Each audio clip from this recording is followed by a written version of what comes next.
अस्सलाम वालेकुम दोस्तों, उम्मीद है कि आप लोग ठीक हैं, खैरियत से हैं। अल्लाह ताला की ज़ात आपका दिन आज का बहुत अच्छा गुज़रे, ये हमारी दुआ है। आप पर आपके बच्चों का साया कायम रहे और आपके वालिदैन का साया आप पर कायम रहे। हमारी दुआएँ हमेशा की तरह आपके साथ हैं। दोस्तों, एक तो रिक्वेस्ट जो आपसे हमेशा करते हैं, वो ज़रूर प्लीज़ हमारा चैनल जो यूट्यूब का सब्सक्राइब करें, बेल आइकन को प्रेस करें, लाइक और कमेंट करें। हमारा फेसबुक का जो पेज है, पुराने वाला बहुत ज़्यादा स्ट्राइक थी, तो ये चेंज हुआ है। जो हमारा नया पेज है वो सोशल मीडिया टॉक शो 1, आगे 1 लिखा हुआ है, इसको सर्च करेंगे आपके फेसबुक पे मिलेगा। इसको ज़रूर फॉलो कर लें क्योंकि यूट्यूब पर फेसबुक पर बहुत ज़्यादा लोग मिस कर रहे हैं क्योंकि पुराने पेज पे कुछ मसले मसाइल चल रहे हैं। चलते हैं ज़रा धमाकेदार आज के वीलों की तरफ से। Army chief general Syed Asim Munir की तरफ से बड़ी अहम पेशरफ सामने आई है। कहा गया है कि करप्शन और स्मगलिंग में मुलव्वस अफसरान का कोर्ट मार्शल भी होगा, जेल भी भेजा जाएगा। देखने में तो ये एक बहुत इनकलाबी बयान है, ऐसा होना भी चाहिए क्योंकि ऐसा मुमकिन ही नहीं कि बॉर्डर पर ऐसे अनासर के बगैर स्मगलिंग होती हो। हमने माजी में करप्शन पर फौजी अफसरान का कोर्ट मार्शल होते हुए देखा है, लेकिन जेल जाते नहीं देखा। इस बार जेल भेजने का फैसला मेरे ख्याल में ये एक अजाफा है। अच्छी बात है, अदारा सिविलियन के बजाय खुद अपने करप्ट अनासर का एहतसाब करना चाहता है। हमने चंद दिन पहले यही बात की थी, जब एहतसाब का अमल भी फौज से शुरू होगा तो फिर किसी सिविलियन को इजाजत नहीं होगी, जुर्रत नहीं होगी आर्मी चीफ के इकदाम पर उंगली उठाए। ये एक बहुत बड़ा इनकलाबी है। देखिए, जब आर्मी चीफ ने ये कहा कि जो कराची में या सिंध में या बलूचिस्तान में एक भी जो लीटर पेट्रोल मैं ईरान का नहीं देखना चाहता, तो ये सब ने इस पे बड़ा सवालिया निशान उठाया। उन्होंने कहा जी जनरल साहब, मतलब ਤੁਹਾਨੂੰ नहीं पता तेल किवें आंदा है, कित्थों आंदा है, कौन लैके आंदा है, कौन कढ़दा है, की कर रहे हो। उंगली उठाई ना, आसम मनीर साहब पर उंगली उठ गई कि जनाब तेल जहां से आता है वो तो पूरा आपके कंट्रोल में, आपका अदारा उस बॉर्डर को कंट्रोल करता है। जहां पर पासपोर्ट के बगैर चिड़िया भी परली साइड पर नहीं जा सकती, वहां पर इतने बड़े बड़े जो ट्रक हैं वो भरकर पेट्रोल किधर आ रहे हैं, तो वो कैसे आ रहे हैं, कौन उनको आने दे रहा है। ये कोई ऐसी चीज तो नहीं है कि जेब में छुपा के ले आते हैं कि आधा लीटर जेब में छुपा के ले आए पेट्रोल, ऐसे तो नहीं हो सकता। तो ये बात फिर लड़ी होगी, बात इतला तक पहुंची होगी कि यार ये तो मतलब कि अपने ही लोग, मतलब क्या हो क्या रहा है इस जगह पे। तो फिर डेफिनेट इस पे पूरा एक अदारा बैठा होगा, मीटिंग्स हुई होंगी कि जनाब ये रोकना है। अगर आपने पेट्रोल को देखिए, किसी भी तरह से आप मुझे इस बात पे सेटिस्फाई नहीं कर सकते कि हमने बड़ी कोशिश की, हमने वो तमाम बंदे पकड़ लिए जो पेट्रोल बेच रहे थे ईरान का, लेकिन आया कैसे। जब तक इसको नहीं पकड़ेंगे ये खत्म नहीं होगा। मतलब बुराई की जड़ को जब तक नहीं पकड़ेंगे खत्म। तो जो चीफ ऑफ आर्मी स्टाफ साहब है, उन्होंने बुराई की जड़ को पकड़ने का फैसला कर लिया है।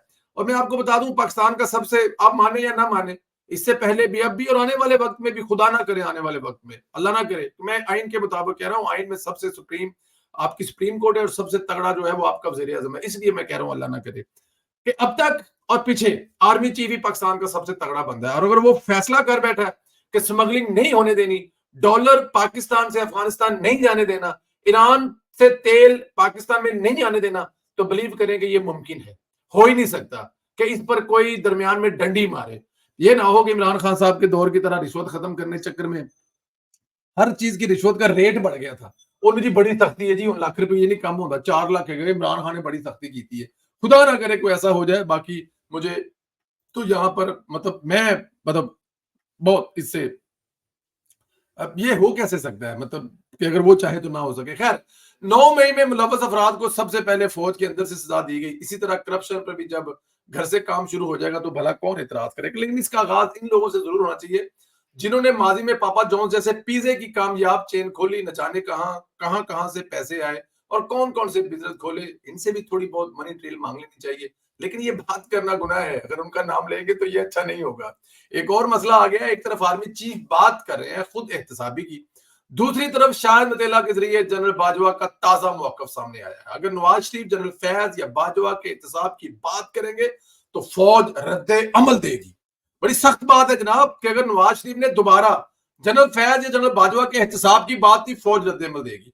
बाजवा साहब ने बहुत सी बातें की हैं, लेकिन वन लाइन में यही कहा है कि फौज बाजवा या फैज का एहतसाब नहीं होने देगी। नवाज शरीफ भी ये मुतालबा करेंगे तो फिर वही होगा जो माजी में उनके खिलाफ हुआ।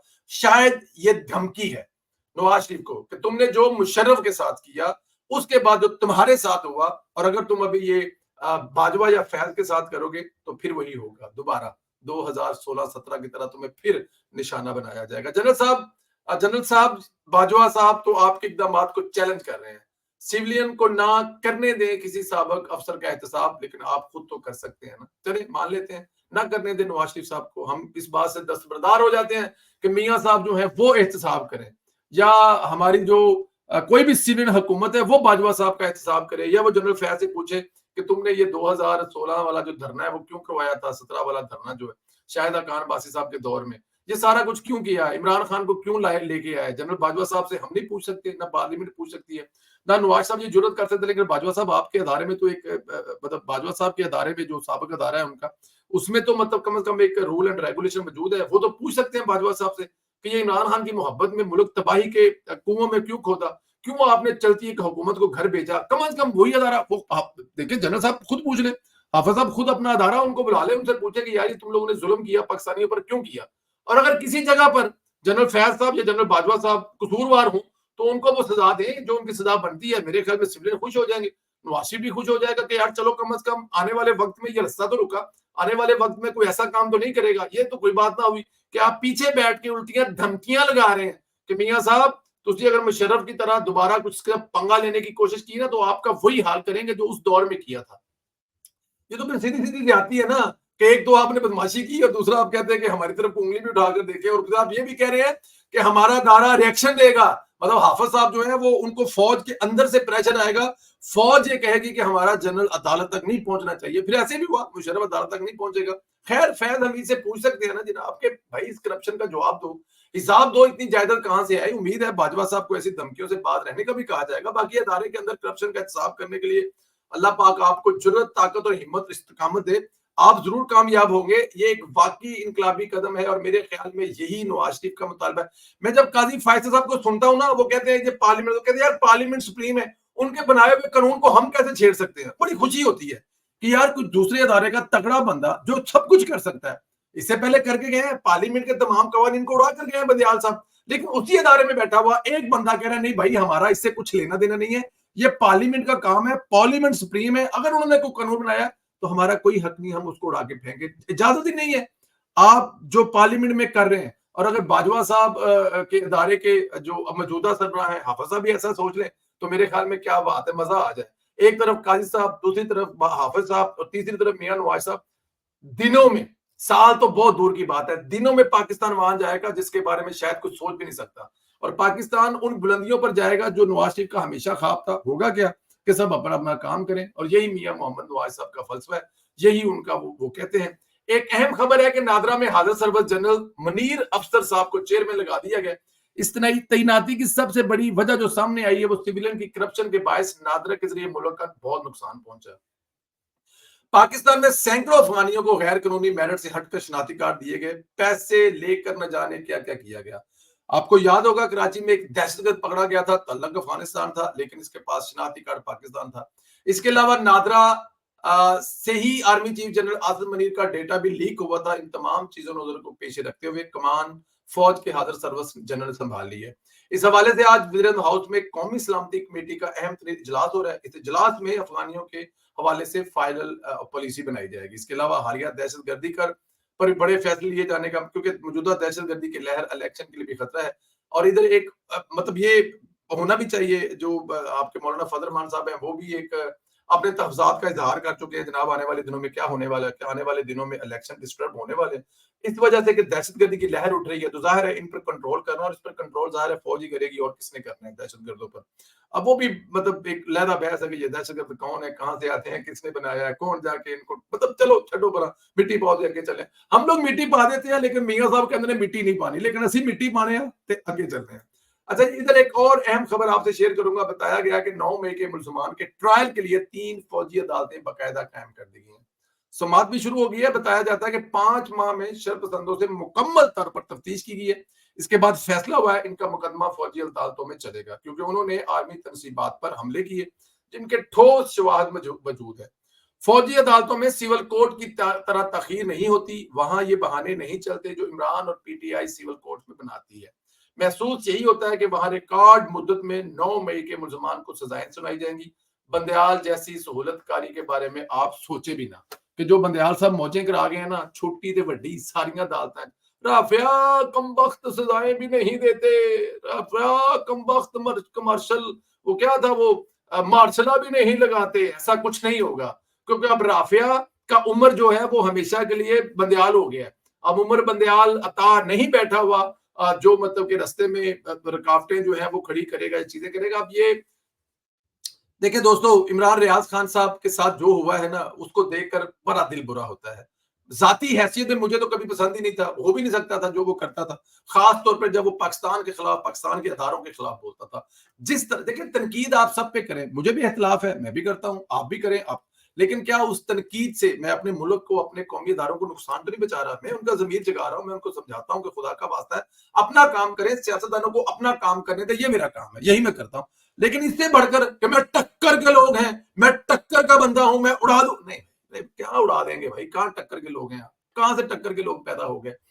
लेकिन इसके बावजूद जो उनके साथ हुआ वो भी एक बहुत बड़ी ज्यादती है। वो माँ का बेटा है, बहनों का भाई है, औलाद का बाप है, मतलब बहुत सारी चीजें हैं। मतलब मुकदमा दर्ज करें, लेकिन दूसरी बात बताऊं, उस पर अगर मुकदमा दर्ज होगा, उसको अदालतों में पेश करें ना, तो फिर बंदयाल जैसे जो सहूलतकारियां देते थे ना, फिर कुछ नहीं होता।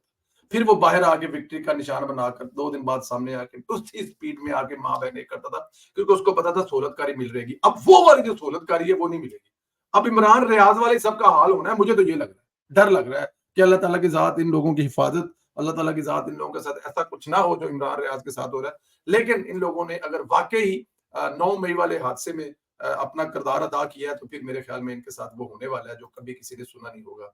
आखिरी खबर यह है कि काजी फायदा ने आज फिर supreme court practice and procedure bill की फुल कोर्ट समाअत रखी हुई है, जिसे टीवी पर बराह रास्त दिखाया जा रहा है। गुज़श्ता समाअत पर आपने देखा था कि चंद जज जैसे पीटीआई के वकला रेस्क्यू कर रहे थे। इस समाअत पर इम्कान है कि काजी साहब केस की समाअत मुकम्मल कर लेंगे, क्योंकि इससे पहले समाअत पर काजी साहब ने शाम 6 बजे तक सुना था। एक दिन में सुबह 9 से लेके शाम 6 बजे तक 9 घंटे रज के लोग वेख्या टीवी ते काजी साहब के सामने कौन पेश हो रहा है, कौन की गल कर रहा है, ते केड़ी रामलीला सुना रहा है। अब कल भी एक बहुत अहम, मतलब ये छोटी मोटी तो नहीं है ना जी, ये बड़ा, इस पे तो बंदयाल साहब के सारे वो, मतलब आपको पता है जो भी होने वाला है। तो हो सकता है कि सुबह मंजी ठुक जाए, और अगर मंजी ठुक जाए तो मेरे ख्याल में इससे बड़ी कोई बात नहीं है। देखिए, चीजें ठीक करने में 1 साल भी बहुत है, और अगर बर्बाद करना हो, कुछ ठीक ना करना, तो 3.5 साल भी कुछ नहीं। वो खान साहब को टाइम कितना मिला जी, और 3.5 साल में मुल्क थोड़ी ठीक हो जाना था। ओ भाई, जितना बर्बाद किया इतना बर्बाद भी तो नहीं करना ना 3.5 साल में। तो काजी साहब के पास थोड़ा टाइम है, लेकिन अगर नीयत साफ हो तो वो 1 साल में वो काम कर सकते हैं जो इस अदारे की डायरेक्शन सीधी कर दे, इस अदारे के मामला ठीक कर दे, और उसके बाद फिर अल्लाह खैर सल्ला। दोस्तों, अल्लाह ताला की ज़ात आपको अपने हिफ्ज़ व अमान में रखे, अल्लाह ताला की ज़ात आपको खुश रखे, आबाद रखे। जनरल बाजवा के बयान पर क्या कहेंगे कि कभी भी आर्मी ये नहीं चाहेगी कि उसके साबिक बॉस का, चीफ ऑफ आर्मी स्टाफ का एहतसाब हो, उसको इंसाफ के कटहरे में लाया जाए। ये सिविलियन सोचे भी ना, सिविलियन को ये समझ क्यों नहीं आती कि फौज अपने बॉसेस का एहतसाब नहीं कर सकती? क्या आप जनरल बाजवा के इस बयान से इत्तेफाक करते हैं, या फिर मियां मोहम्मद नवाज साहब जो कहते हैं कि एहतसाब सबका होना चाहिए, खास तौर पे जो 2018 में ये तबाही लाने वाले हैं, उनका तो एहतसाब जरूर चाहिए? अपना कमेंट्स इस पे जरूर करें। हमारे जो ये जो आप लोगों से नई रिक्वेस्ट की है, फेसबुक पर हमारा page social media talk show 1, लफ्ज 1 जो फिगर होता है उसके नाम से है, उसको जरूर जरा फॉलो कर दे, क्योंकि उस पे आप लोग जरा शिफ्ट हो जाएंगे तो फिर हमारा पुराने वाला पेज जो है उस पर हम लोग कुछ अपलोड नहीं कर रहे। और उसके अलावा सोशल मीडिया टॉक शो का जो हमारा यूट्यूब का चैनल है जिसपे आप ये देख रहे हैं, इसको भी जरूर फॉलो कर दें, और इसमें से जाकर यूट्यूब को भी कर दें। बाकी जो चैनल्स हैं वो आप करते हैं, लाइक करें, कमेंट्स करें, और इंशाल्लाह ताला अल्लाह ताला की ज़ात ने ज़िंदगी से दी तो सुबह आप लोगों से फिर अगले वीलॉग के साथ मुलाकात होगी। अपना बहुत ज़्यादा ख्याल रखें। सुबह तक इजाज़त, खुदा हाफ़िज़।